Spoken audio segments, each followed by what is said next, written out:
Morning students, एक question हमने लिया है मैट्रिक्स में ही आपका यूनिट 1 चल रही है इंजीनियरिंग मैथ्स 1 में सिस्टम ऑफ लीनियर इक्वेशन में डिटरमाइन क्वेश्चन ये इंपॉर्टेंट है, कई बार एग्जाम में आता है। Determine the value of lambda and mu such that system of linear equation, एक इक्वेशन ये दी हुई है, एक इक्वेशन ये दी है और एक इक्वेशन ये दी है हैज। फर्स्ट क्वेश्चन है no solution, second question unique solution and third question infinite many solution. इन तीनों सॉल्यूशन में आपको लैम्डा और म्यू की वैल्यू निकालनी है। इंपॉर्टेंट क्वेश्चन समझ में आ गया। अब क्वेश्चन को सॉल्यूशन देखते हैं इसका कैसे होगा। सबसे पहले एक काम करिए, आप इन तीनों इक्वेशन को लिख दीजिए। 2x - 5y + 2z = 8, 2x + 4y + 6z = 5, x + 2y। Question check करिए, इक्वेशन चेक करिए, हमने सही लिखी है, यस करेक्ट है। अब इसके बाद क्या करेंगे, जो हम करते आ रहे हैं ax = b। फटाफट a लिख दीजिए 2 1 2 2 1 -5 4 2 2 6 लैम्डा x क्या हो जाएगा x y z। और ध्यान दीजिए ये कैपिटल x है, ये x एक वेक्टर है जिसमें 3 इसके एलिमेंट है। ओके, ये क्या हो जाएगा 8 5 एंड b। ये सबको इतना समझ में आ रहा होगा। चलिए अब स्टार्ट करिए। यहाँ पे हम एक्लन फॉर्म बनाने की कोशिश करेंगे। अब हमारा नेक्स्ट काम क्या होगा, a को b से अटैच करना, ऑगमेंटेड मैट्रिक्स बनाना। 2 2 1 -5 4 2 2 6 lambda dot dot dot 8 5 mu. अब क्या टारगेट है, टू फाइंड रैंक ऑफ ए। जो करना है उसको भी फोकस दिमाग में रखो, ठीक। अब इसमें क्या करते हैं, यहाँ पे 1 बनाते हैं इफ पॉसिबल, उसमें लिखा रहता है अगर पॉसिबल हो तो, ठीक है। अगर नहीं पॉसिबल है तो मत बनाइए, कोई टेंशन नहीं। अब पॉसिबल क्यों नहीं है, हो गए होंगे स्टार्ट। अब आप कन्विंस हो गए होंगे कि हमने इसको चेंज नहीं करना है क्योंकि लैम्डा हमारा ऊपर चला जाएगा, लैम्डा ऊपर जा, लैम्डा और म्यू ऊपर जाने से कैलकुलेशन में पड़ जाएगा।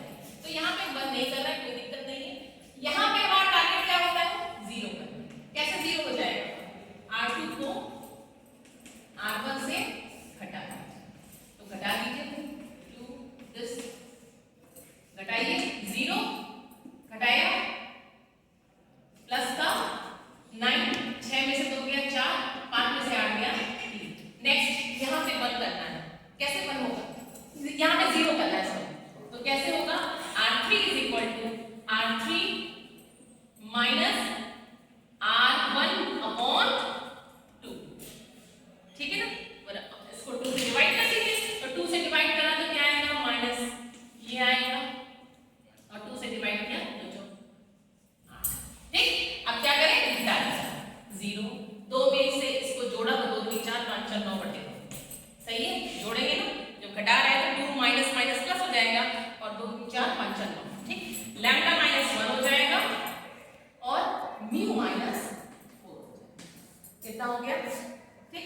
अब नेक्स्ट टारगेट एक्शन फॉर्म का क्या होता है, यहाँ पे 0 लाना, यहाँ पे हमारा 0 आना चाहिए। तो 0 कैसे आ सकता है, इसको घटा दें इससे, लेकिन 2 से डिवाइड कर दें, तो क्या हो जाएगा आपका R3 = R3 - R2/2, ठीक। तो क्या हो जाएगा 2 - 5 2 डॉट डॉट डॉट 8। क्या इसको चेंज करना है R3 को, तो R2 में तो कोई चेंज नहीं हो रहा, ठीक। इसको किससे डिवाइड कर रहे हैं, 2 से डिवाइड कर दिया, चुपचाप से ले लिया। अब क्या करें, माइनस करें, तो जब माइनस करेंगे तो ये शून्य हो जाएगा और लैम्डा माइनस कितना हो जाएगा 3 हो गया ना। और ये कितना हो जाएगा म्यू -4 और प्लस का 3/2। जरा कैलकुलेट कीजिए कितना आ जाएगा, ये आ जाएगा आपका 5 4 × 8 और ये आ जाएगा माइनस का 5, तो म्यू -5/, गॉट इट। इतना सभी का आ रहा होगा, चेक कर लीजिए, ठीक है। ये आपका आ गया। अब यहीं पे थोड़ा सा होल्ड करिए, कितना सबको क्लियर हो गया। नाउ दिस इज एक्लन फॉर्म, ये क्या है हमारी एक्लन फॉर्म, ठीक है। अब देखिए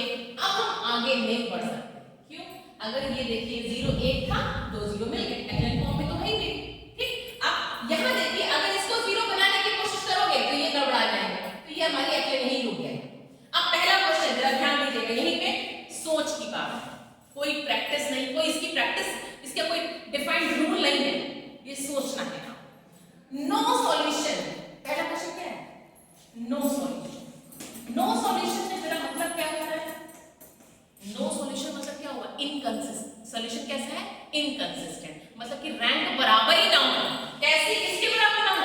रैंक जो ए बी की वो ए की रैंक के बराबर ना हो। यही तो होता है नो सॉल्यूशन का मतलब। एग्री और डिसएग्री? एग्री, ये होता है। इसका मतलब क्या हुआ?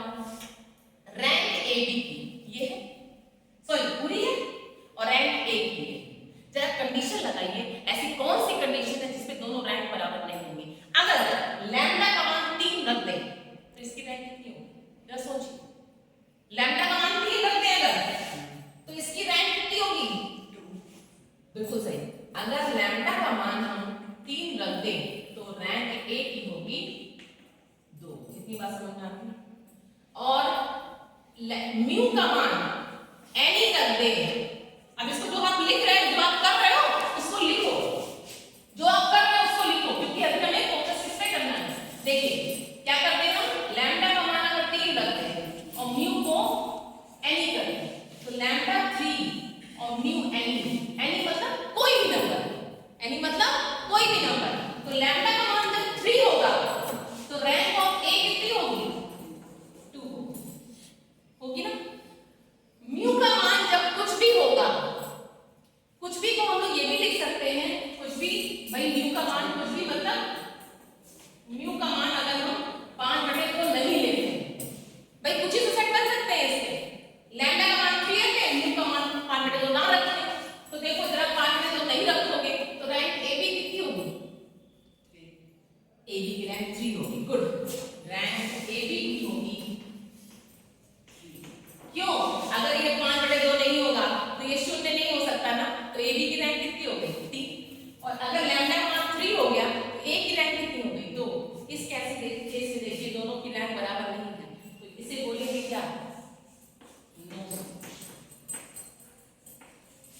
अब तुम लोग के मन में आना होगा मैम इसका कुछ और भी हो सकता है, सोचो जरा, कुछ और क्या हो सकता है? लैम्डा का मान 3 ना लो, लैम्डा का मान 3 मत लो, मतलब क्या हो गया? Lambda is not equal to 3, मतलब इसकी रैंक कितनी हो गई? 3 हो गई ना। जब लैम्डा का मान तुम 3 नहीं लोगे और इसका मान चाहे कुछ भी ले लो, 5/2 ले लो, तब भी इसकी रैंक कितनी होगी? 3। इसका मतलब इस केस के अलावा कोई और केस बन सकता है नो सॉल्यूशन में? नहीं। तो नो सॉल्यूशन का केस क्या हो गया? This is the case for no solution. Got it? ठीक, अब चलते हैं, आगे बढ़ते हैं। ये जो आपने उठाया है चीज, क्या उठाई है आपने? ये तो आपने उठा लिया कि लैम्डा का मान, भाई किसी का मान 3 होगा, लैम्डा का मान 3 होगा या 3 नहीं होगा, इसके अलावा कुछ और हो सकता है? नहीं ना। तो आपने 3 होगा तो आपने कंडीशन निकाली। अब जरा 3 नहीं होगा तब बताएं। जब 3 नहीं होगा इसकी रैंक कितनी होगी? 1 रैंक। सोच के बताना। जब 3 नहीं होगा लैम्डा का मान, तो इसका मतलब ये 0 नहीं होगा ना। जब ये 0 नहीं होगा तो ए की रैंक कितनी होगी? 3। गुड, तो रैंक ए की क्या होगी? 3। और सदैव ए बी की रैंक कितनी होगी? चाहे म्यू को कुछ भी रख दो, क्योंकि जब ये 0 नहीं है, यहाँ 0 हो चाहे ना 0 हो, उसकी पूरे की रैंक 3 तो होगी। इस केस में क्या होगा? Unique solution. Unique solution. इस केस में क्या होगा? Unique solution. गॉट? क्योंकि जब 3 रैंक होती है, वेरिएबल 3 है, तो यूनिक सॉल्यूशन हो गया। पहला क्वेश्चन डन, और by the way second question भी डन। क्लियर है? तीसरा बचा। तीसरे में क्या केस होता है? इनफाइनाइट मैनी सॉल्यूशन, मतलब कि दोनों की रैंक कैसी आए? बराबर आए, लेकिन लेस आए। किससे लेस आए? वेरिएबल से। मतलब ऐसा केस क्या हो सकता है?